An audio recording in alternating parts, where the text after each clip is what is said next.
بالله من الشيطان الرجيم بسم الله الرحمن الرحيم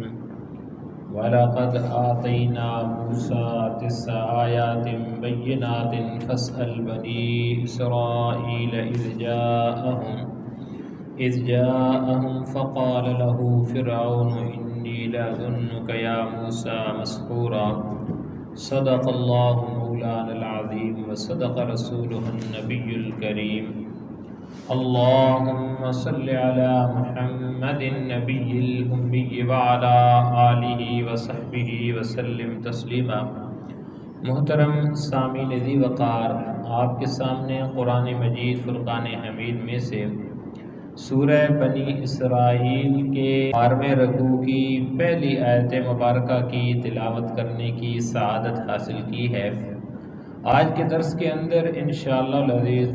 سورہ بنی اسرائیل کا آخری رکوع آج کے درس میں سورہ بنی اسرائیل کی انشاءاللہ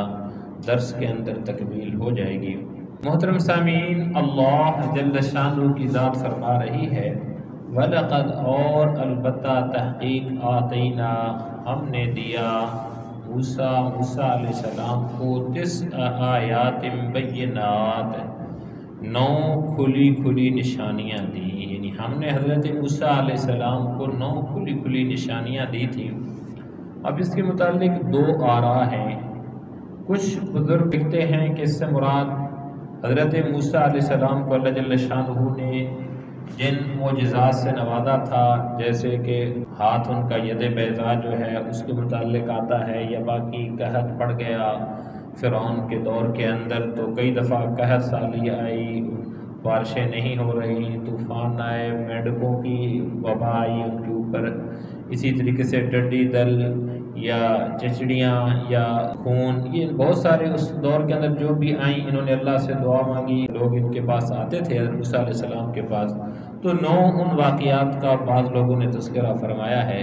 لیکن اگر دوسرے انداز میں کچھ نے فرمایا کہ اس سے مراد 9 نشانیوں میں سے ایک تو وہ ہے کہ اللہ جل شانہ نے حضرت موسیٰ علیہ السلام کو نبوت سے سرفراز فرمایا، اور بعض کہتے ہیں کہ اس سے مراد جو ہے یہ احکام ہیں۔ احکام کون سے تھے؟ کہ شرک نہ کرنا، اللہ کے ساتھ کوئی شریک نہ بنانا، چوری نہ کرو، زنا نہ کرو، کسی کو ناحق قتل نہ کرو، کسی پر جھوٹا الزام لگا کر اسے قتل یا سزا کے لیے پیش نہ کرو، جادو نہ کرو، سود نہ کھاؤ، پاک دامن عورتوں پر بہتان نہ باندھو، اور جہاد میں پیٹھ دکھا کر نہ بھاگو۔ یعنی یہ 9 ایسی چیزیں ابو داؤد، نسائی اور ابن ماجہ کے اندر ان کا تذکرہ موجود ہے کہ یہ 9 چیزیں ہیں۔ تو بہرحال جو بھی ہوں، ساری چیزیں بھی ممکن ہے ہو سکتی ہیں۔ قرآن مجید فرقان حمید تو اشارہ کرتا ہے، باقی اس کے اندر وضاحت کے اندر بہت ساری چیزیں آ جاتی ہیں، ایک ہی آیت کے زمرے کے اندر آ سکتی ہیں، آ جاتی ہیں۔ تو پھر اللہ جل شانہ فرما رہے ہیں فَاسْأَلْ بَنِي إِسْرَائِيل، اب بنی اسرائیل سے پوچھ لو، اِذْ جَاءَهُمْ کہ جب ان کے پاس آئے، فَقَالَ لَهُ ان لوگوں کے پاس جب گئے تو فَقَالَ لَهُ فِرْعَوْنُ تو فرعون نے ان سے کہا إِنِّي لَأَظُنُّكَ کہ یا موسیٰ کہ اے موسیٰ میں گمان کرتا ہوں آپ کے بارے میں مسحورا کہ آپ کے اوپر جادو کیا گیا، جادو زدہ ہیں۔ تو اب یہ بات جو ہے فرعون نے کہی اور ان لوگوں نے کہی جو اس کے ماننے والے تھے اس کے پیچھے، کہ نعوذ باللہ حضرت موسیٰ علیہ السلام تو یہ جو باتیں کر رہے ہیں، یہ جو جادو مسحور شدہ بندہ ہوتا ہے وہ باتیں کرتا ہے، تو نعوذ باللہ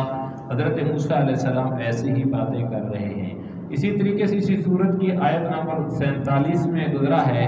کہ مشرکین مکہ نے نبی کریم صلی اللہ علیہ وسلم پہ بھی یہی اعتراض کیا تھا۔ انہوں نے کہا تھا کہ ہمیں آپ کچھ بھی نہیں لگتے سوائے اس کے کہ آپ ایسے شخص ہیں کہ جس کے اوپر جادو کیا گیا ہے، وہ اس کے اثر کے اندر جو باتیں کرتا ہے وہ باتیں، یعنی کہ اذ یقول الظالمون ان تتبعون الا رجلا مسحورا، کہ جب یعنی ان لوگوں نے یہ بات اس وقت کی کہ وہ کہہ رہے تھے کہ ہم تو بس ایک ایسے آدمی کے پیچھے چل پڑے ہو جس پر جادو ہو گیا ہے، مسلمانوں کو یہ کہا کرتے تھے۔ تو بہرحال یہ بات ہر دور کے اندر ان لوگوں نے کہی۔ آگے فرمایا جا رہا ہے قال لقد علمت ما انزل هؤلاء، موسیٰ علیہ السلام نے کہا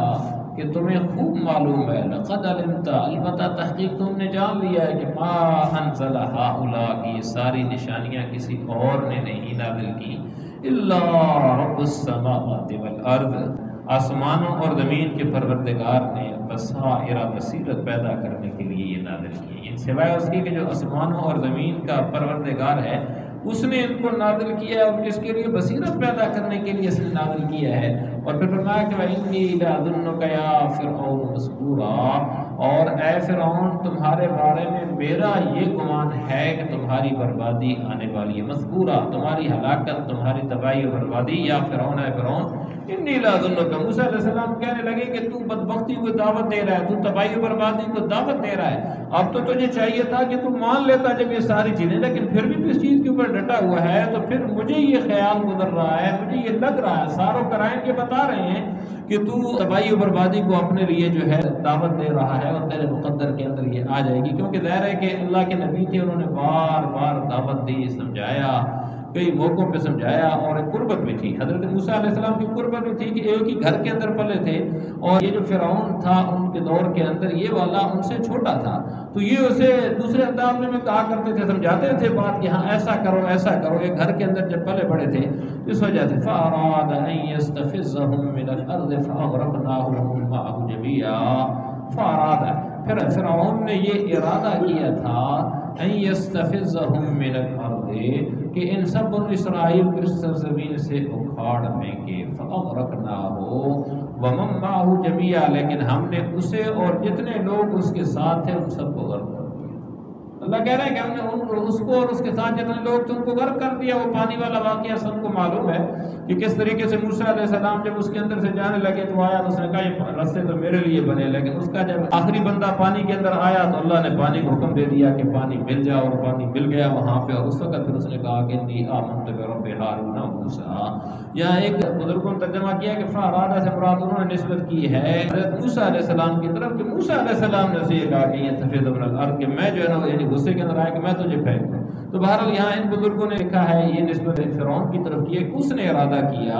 ان یستفزہم من الارض، کہ اس نے کوشش کی تھی، پہلے کوشش کی اس نے کس طریقے سے بچوں کو مارنے کی، بچوں کو مارا، کوشش کرتا رہا۔ جس سال کے اندر پہلے تو اس نے ایک آرڈر دیا کہ جو بچہ پیدا ہو اس کو مار دیا جائے، بچیوں کو زندہ رکھا جائے، پھر جب اسے بتایا گیا، پھر نجومی سے پوچھا کہ اس سال کے اندر پیدا ہوگا، اللہ نے اسی سال کے اندر، جس سال کے اندر وہ چھوڑتا تھا اللہ اس میں پیدا کر سکتے تھے، لیکن اللہ نے اس میں نہیں پیدا کیا، اللہ نے اسی سال کے اندر پیدا کیا، پیدا کر کے اللہ نے اپنی قدرت دکھائی کہ اسی فرعون کے گھر کے اندر اللہ نے اسے پالا، تاکہ اسے پتہ چلے کہ بھئی میں واقعتاً رب ہوں اور کتنی قدرت والا ہوں۔ تو اللہ نے پال کے اسے بتا دیا، اور فرمایا جا رہا کہ وَقُلْنَا مِن بَعْدِهِ لِبَنِي إِسْرَائِيلَ اسْكُنُوا الْأَرْضَ،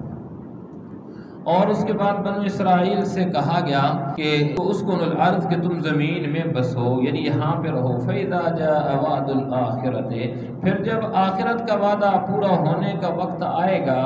جئنا بکم لفیفا، تو ہم تم سب کو جمع کر کے حاضر کر دیں گے۔ تو یہ جا وعد الآخرہ، آخرت کے متعلق اگر نسبت کی جائے گی تو یہ ہے۔ اگر دوسرا وعدہ آئے گا کہ جو بنی اسرائیل کے ساتھ کیا گیا تھا کہ وہ فلسطین کے اندر ان کی دوبارہ آبادی کے متعلق کہ 550 سال کے بعد دوبارہ اللہ نے انہیں موقع دیا کہ وہاں فلسطین کے اندر وہ آئے، تو بہرحال جو بھی بات ہو اللہ جل شان نے وہاں انہیں جمع کر دیا، اس وقت بھی کہ وہ آئے گا اور اس وقت جمع کر دیا جائے گا۔ موسیٰ علیہ السلام لے کے جب نکلے تھے اور دوبارہ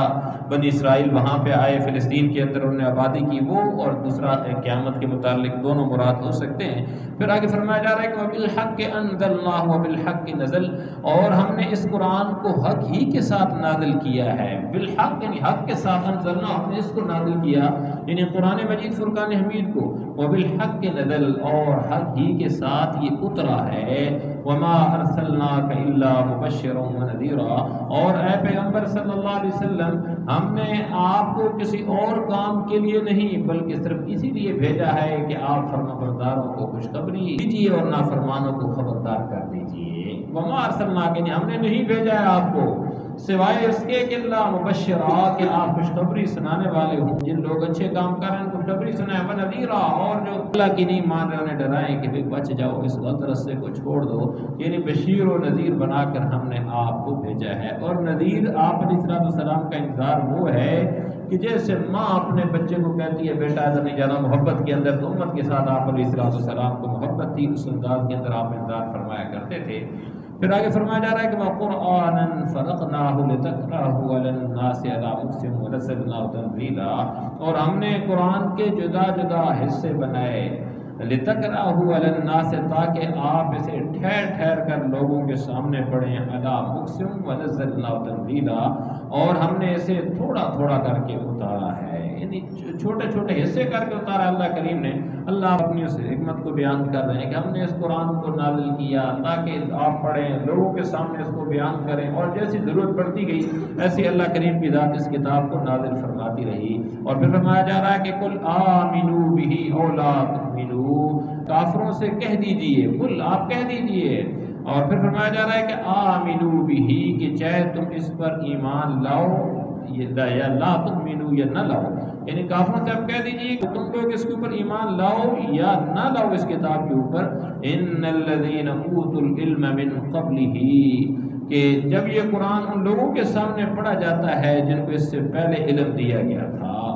اوت العلم جن علم دیا گیا تھا، من قبل ہی اس سے پہلے، اذا یتلا علیہم جب ان کے اوپر اس کی تلاوت کی جاتی ہے، یخرون للاذقان سجدا، تو وہ ٹھوڑیوں کے بل سجدے میں گر جاتے ہیں، یخرون گر جاتے ہیں، للاذقان ٹھوڑیوں کے بل سجدا سجدے کے اندر گر جاتے ہیں۔ تو یہ آیت سجدہ ہے۔ سجدے کا طریقہ یہی ہے کہ نیت کر کے کہ سجدہ تلاوت کرتا ہوں واسطے اللہ تعالیٰ کے، اللہ اکبر کہہ کے سجدے کے اندر گئے 3 تسبیحہ، سبحان ربی الاعلیٰ، سبحان ربی الاعلیٰ، سبحان ربی الاعلیٰ، اللہ اکبر کہہ کے اٹھ جانا ہے، بیٹھ جانا ہے، بس ہو گیا۔ اور ایک ہی وقت کے اندر ایک ہی نیت کے اندر اگر بندے نیت کی میں 5 سجدے کرتا ہوں تو 5 سجدے بھی کر سکتا ہے، جو بھی، یعنی اس کے لیے یہ نہیں ہے، لیکن سجدہ تلاوت واجب ہے، جس کے رہتے ہیں ذمے انہیں ادا کرے، اگر نہیں ادا کرتا ہے، کسی جگہ میں نے پڑھا تھا کہ جو بندہ سجدہ تلاوت سنتا ہے، آیت سنتا ہے، اس کے بعد نہیں ادا کرتا ہے تو اس کے مال کے اندر بے برکتی آتی ہے، تو لہذا یہ برکت کا باعث ہے۔ ویسے بھی ہر نیک کام خیر و برکت کا باعث ہے، لیکن سجدے کے متعلق اسپیشلی لکھا گیا، تو لہذا اس کا اہتمام کیا کریں۔ اور ابھی بھی ہم سب کے اوپر یہ سجدہ تلاوت جو ہے یہ واجب ہو چکا ہے، تو بعد میں سارے حضرات کر لیجئے گا۔ وَيَقُولُونَ سُبْحَانَ رَبِّنَا إِن كَانَ وَعْدُ رَبِّنَا لَمَفْعُولًا، وَيَقُولُونَ اور کہتے ہیں سبحان ربنا، پاک ہے ہمارا پروردگار، ان كَانَ وَعْدُ رَبِّنَا لَمَفْعُولًا، بے شک ہمارے پروردگار کا وعدہ تو پورا ہی ہو کر رہے گا۔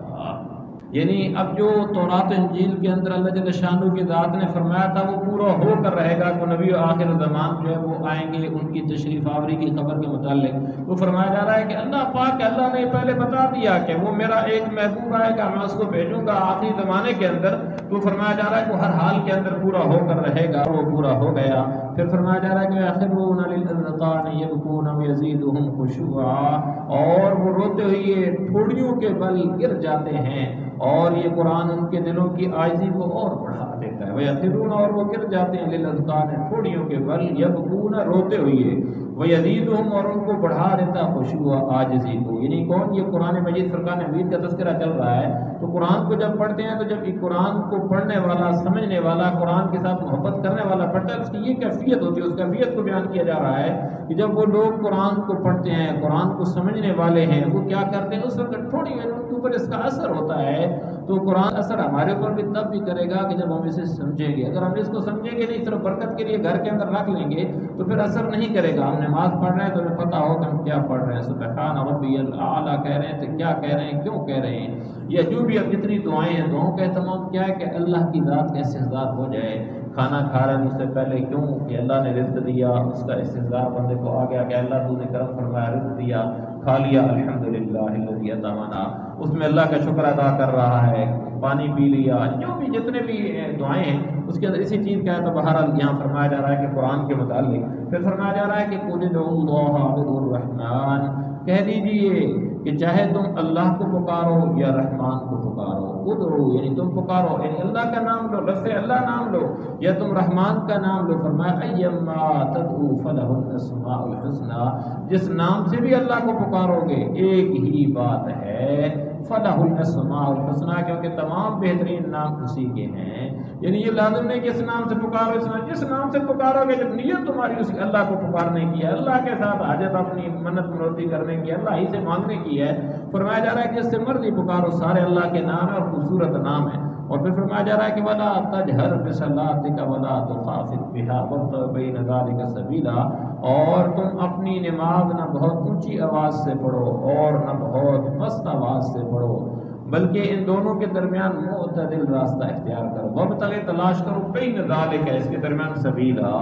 درمیان والا راستہ۔ ویسے پوری زندگی کے اندر ہمیں درمیانی راہ اختیار کرنی چاہیے، جیسا کہ آپ علیہ السلام کا فرمان ہے خیر الامور اوسطها، کہ جو درمیانی راہ ہے تمام امور کے اندر وہ سب سے بہترین ہے، اور بندہ وہی کامیاب ہوتا ہے جو درمیانی راہ کو اختیار کرتا ہے۔ تو یہاں بھی فرمایا جا رہا ہے کہ نماز کے اندر، دعاؤں کے اندر، عبادات کے اندر، خرچ کرنے کے اندر، کسی کے ساتھ محبت کرنے کے اندر افراط و تفریط سے بچنا چاہیے، درمیانی راہ کے اندر جو اس کا مقام و مرتبہ اس کے ساتھ چلنا چاہیے، تو اس کے متعلق یہ ساری بات وابتغ بین ذالک سبیلا کے درمیانہ راستہ جو اختیار کرو۔ ہمیں بھی چاہیے کہ تمام معاملات کے اندر درمیانہ، کسی کے ساتھ دشمنی بھی رکھیں تو اتنی رکھیں کہ کل واپس جانا پڑے تو اس قابل ہو کہ اس کے ساتھ، اگر کسی کے ساتھ محبت کریں تو اتنی کریں کہ اگر کہیں اس کو چھوڑنا پڑے تو چھوڑنے کے قابل بھی ہوں، یعنی ہر طرح چیز کے اندر ایک جو ہے۔ دوسری بات ہے کہ اس کا جو مقام و مرتبہ اس کا بھی لحاظ رکھیں۔ وَقُلِ الْحَمْدُ لِلَّهِ الَّذِي لَمْ يَتَّخِذْ وَلَدًا، اور کہہ دیجئے تمام تعریفیں اللہ ہی کی ہیں جس نے نہ کوئی بیٹا بنایا۔ الحمدللہ، ساری تعریفیں اللہ کے لیے، لم یتخذ ولدا، جس نے کوئی بیٹا نہیں بنایا، ولم یکن لہ شریک فی الملک،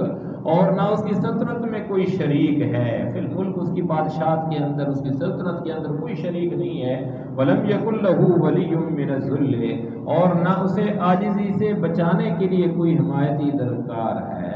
ہم میں سے تو جو بھی بندہ یہ دنیا کے اندر انسان ہے، بڑے سے بڑا ہے، اس کے اندر عاجزی ایک وقت کے اندر آ جاتی ہے، کمزوری آ جاتی ہے، بڑھاپے کے اندر آ گئی، کہیں نہ کہیں کسی کی ضرورت پڑ گئی۔ اللہ کی ذات ان تمام نقائص سے، ان تمام عیوب سے پاک ہے، سبحان سبحان، اللہ کی ذات پاک ہے۔ تو یہ فرمایا جا رہا ہے کہ وہ اس کی یعنی کہ ایسی اللہ جل شانہ کی ذات ہے کہ اسے کسی حمایتی کی کسی چیز کی ضرورت نہیں ہے۔ اور پھر فرمایا جا رہا ہے کہ وَكَبِّرْهُ تَكْبِيرًا، اور اس کی ایسی بڑائی بیان کرو جیسی بڑائی بیان کرنے کا اسے حق حاصل ہے۔ وَكَبِّرْهُ، اس کی بڑائی بیان کرو،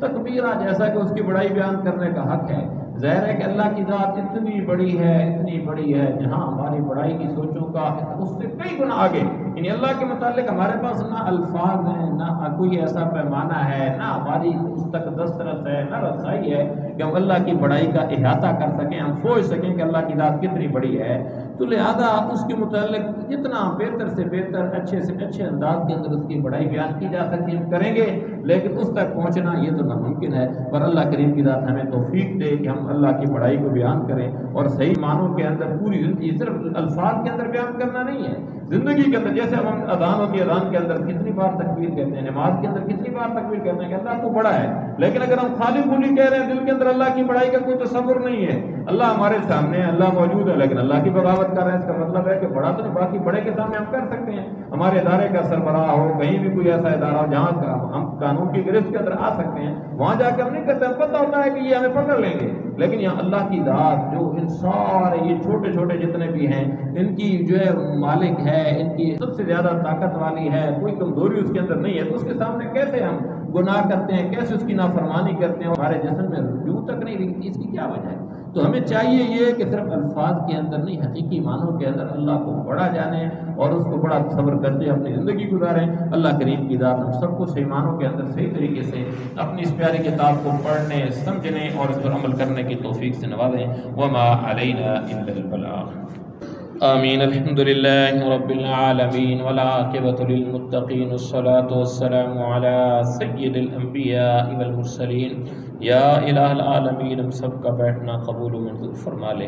یا الہ العالمین، ہم سب کے اوپر تو اپنا خصوصی اور مزید رحم و کرم والا معاملہ نازل فرما۔ یا اللہ ہماری تمام خطاؤں کو معاف فرما دے۔ یا الہ العالمین۔ بقیہ زندگی اپنے احکام اور اپنے پیارے محبوب کے پیارے پیارے طریقوں کے مطابق گزارنے کی توفیق سے نواز دے۔